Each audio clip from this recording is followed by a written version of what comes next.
15 morgens im Trainingsplan, heute sogar mit der Überschrift Wer gibt, gewinnt.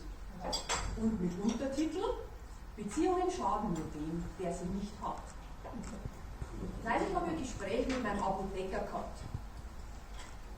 Der Markus hat einen Handwerker gesucht und der kennt mich jetzt mittlerweile so ungefähr 12 Jahre und ist auch Kunde bei mir. Deswegen darf ich jetzt einmal sagen, er hat einmal so grundsätzlich ein gewisses Vertrauen zu mir, weil sonst weiß ich ja nicht so. Dann habe ich gesagt, du pass auf, wenn du keinen Handwerker warst, ich kann dann Qualifizierten empfehlen und der strengt sich sogar noch richtig an, weil der Kontakt über BNI hielt. Und was war dann seine Reaktion? Na danke, ihr mit eurem Gekühl. Dann war ich erst einmal richtig baff. Dann habe ich es persönlich genommen. Und dann haben wir gedacht, das ist der äußerste Schmarrn. Der Markus spürt mir ja bloß das, was sicherlich da draußen ganz viele Menschen kennen. Ja? Wir schauen wir den Ausherrschaften für Leute, die uns nicht kennen.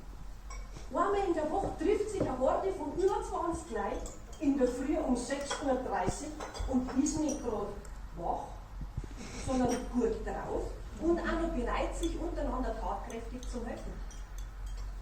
Die müssen doch was an der Waffe haben, oder?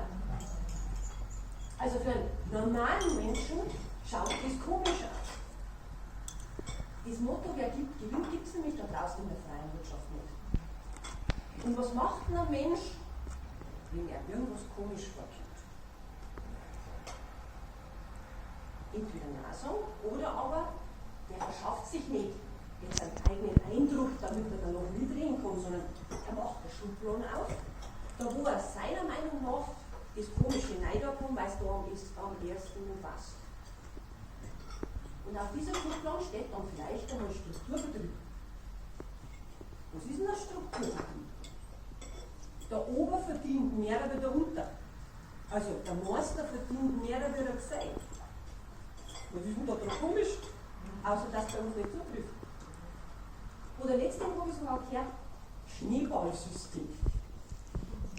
Ja, also wenn man weiß, was ein Schneeballsystem wirklich ist, dann kann man das doch nicht ernst nehmen, oder? Also man kann jetzt charmant sagen, du pass auf, nein, wir arbeiten auch im Sommer. Aber was will ich eigentlich damit sagen? Wenn ihr wieder mal da draußen in voller Begeisterung erzählt, ihr seid in einem Unternehmerteam, einem regionalen Unternehmerteam, die wo sich gegenseitig helfen, die wo was zerreißen wollen und ihr stößt auf Unverständnis. Lasst euch nicht irritieren. Wie gesagt, das Thema, wer gibt, gewinnt, gibt es da draußen nicht. Und meine Meinung ist auch, das musst du erleben. Erst dann kannst du eine Meinung bilden. Also Beziehungen schaden nur dem, der sie nicht hat. Und in diesem Sinne